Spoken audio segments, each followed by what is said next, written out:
Should you buy the M1 Max now? Well, no, but sure.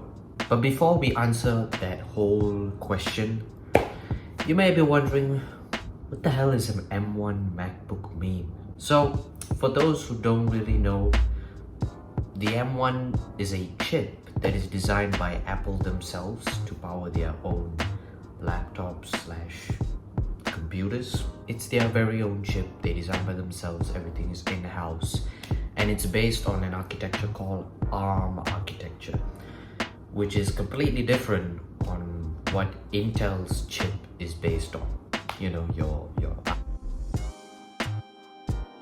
might have heard of that, right? They are on a different type of architecture, and it's very much different compared to the ARM architecture. And one of ARM architecture based chips right now is the M.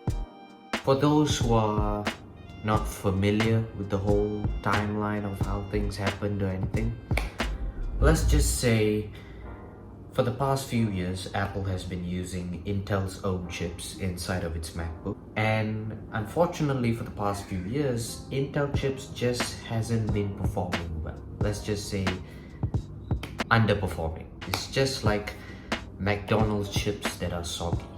That's the analogy I'm going to give you. So because of the fact that Intel is not doing good, and there's a lot of problem that came with their recent 2016, 2017, 2018 MacBooks. The performance became stale and the overall experience seemed a little bit stale as well for some users. And basically the Intel MacBooks weren't just doing anything, they were just there. And plus they had issues like, well, thermal and all of that. So Apple had to solve it, and on the flip side of all of this craziness, Apple's own iPhones and iPads, the mobile devices or whatever, Apple has been using their own chipsets inside. So inside of your iPhone, inside of your iPad, you have things like the A12 or the A10, you might have heard that in the presentation or whatever. And in recent times, these chips that Apple designed for the mobile devices, let's just say they've been performing too good to the point where the iPad Pro has been beating a lot of Intel chipsets out there. So Apple saw that and they were like, hell, screw it. If we're gonna make the Mac better, we might as well use our own chips. And that's what they did.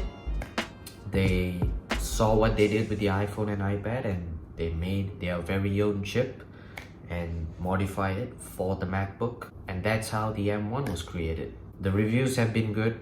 The M1 MacBooks have been giving great performance, and to the point where they've been beating the previous Intel MacBooks, and at the same time giving amazing efficiency, so you're saving a lot of battery life as well. So overall, the M1 MacBook has just been amazing.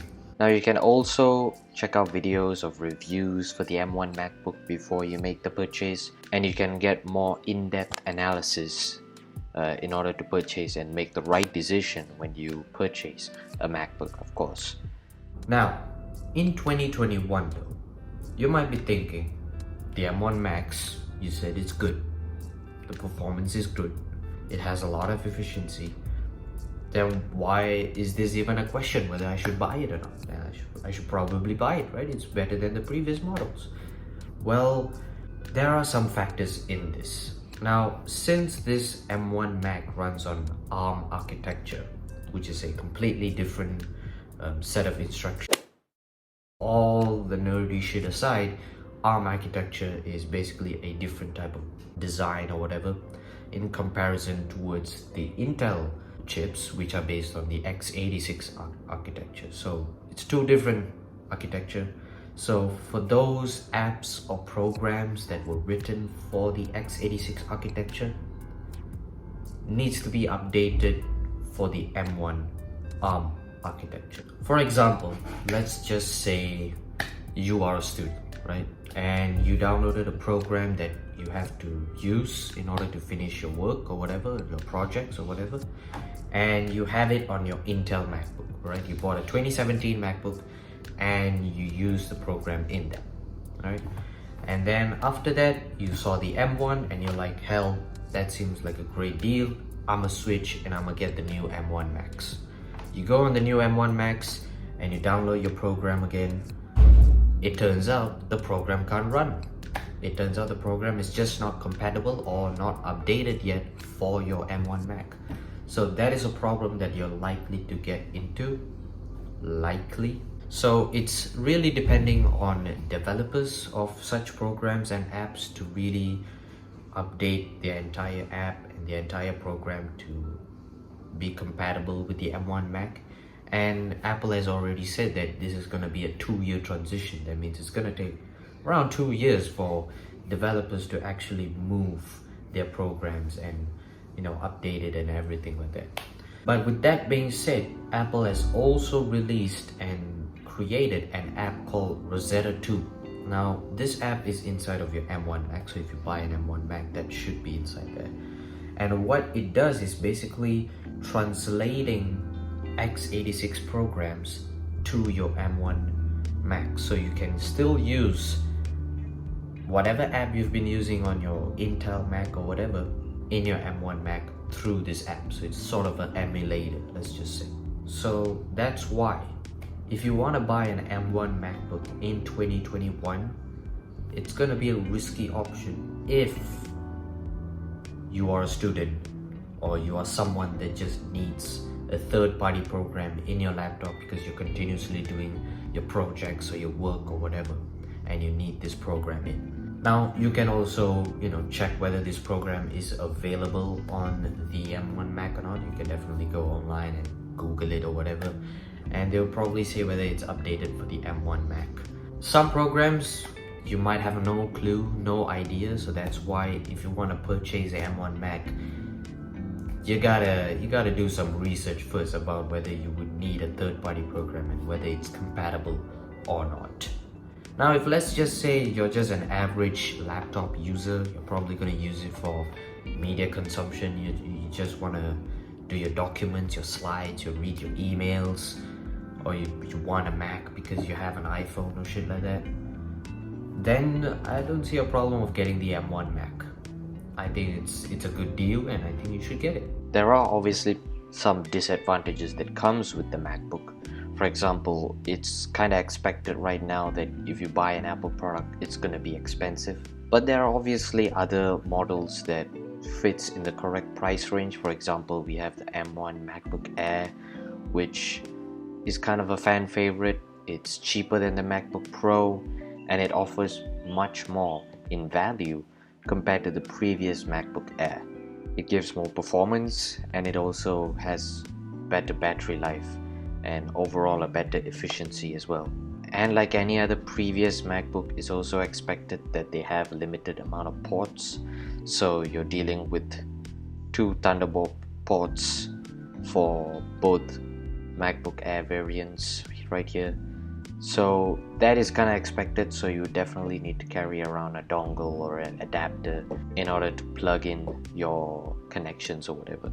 Now there is also another disadvantage that comes with the M1 MacBook, and that is that it uses a unified memory, which basically means it's all like put in together and you can't really upgrade or anything. So once you buy, it's bought, it's done, that's what you get. So if you want to get more memory, you can't. You have to do it all before you purchase. So if you're sure about your storage, you click the storage, and if you're sure about the RAM you want, you click the amount of RAM you want, and that's about it. And as for the current moment, Apple only allow you to get up to 16 gigabytes of unified memory. So you can't get 32, you can't get 64, and I'm pretty sure there are people out there that would like more RAM. So unfortunately, this is the limit for now, meaning Apple would definitely consider more RAM memory in the future. The most important disadvantage that you really need to consider before you purchase is repairability. Considering the fact that MacBooks generally, if you need a repair, it's really hard to get a third-party person to repair on your MacBook. You would definitely get charged very high from Apple if you want to get your MacBook repaired because of you spilled water on it or something. And on top of that, considering the fact that this M1 MacBook variant is solely designed by Apple, so that kind of messes you up a lot. So if you need any repair, your only source to get it repaired is Apple. Other than that, no. The M1 is just a start, right? Apple is obviously going to release a newly updated chipset probably this year or probably next year. So if you're already planning to buy the M1 MacBook, you might as well wait. They probably will modify or upgrade or improve the M1 Mac into a whole nother level, and it's gonna be a new chip, probably the M2, probably M1X or something like that. Now with all that being said, come back to the question, should you buy an M1 Mac right now at this very moment? I would like to say no, because of the fact that you might as well wait for the next one. But if you're really in need of a Mac and you can confirm that whatever program you might use in that is highly compatible with the M1 and it's urgent, or if you're a normal person and you just want a MacBook, you know, to do your normal laptop stuff. I don't even know what is like normal laptop stuff. What do you do? If you're just a general, you know, average user, you're not going to spend a lot of time on it, you know, it's just a normal laptop, then you can get the M1 Mac, no doubt. So yeah, that's been it. Hope that answers the question and give more insights to the whole M1 Mac and everything. If you guys enjoyed the video, you know, comment what do you think about the M1 Mac. Maybe I would like to hear your opinions as well. With that being said, I'll see you guys in the next video. So bye bye.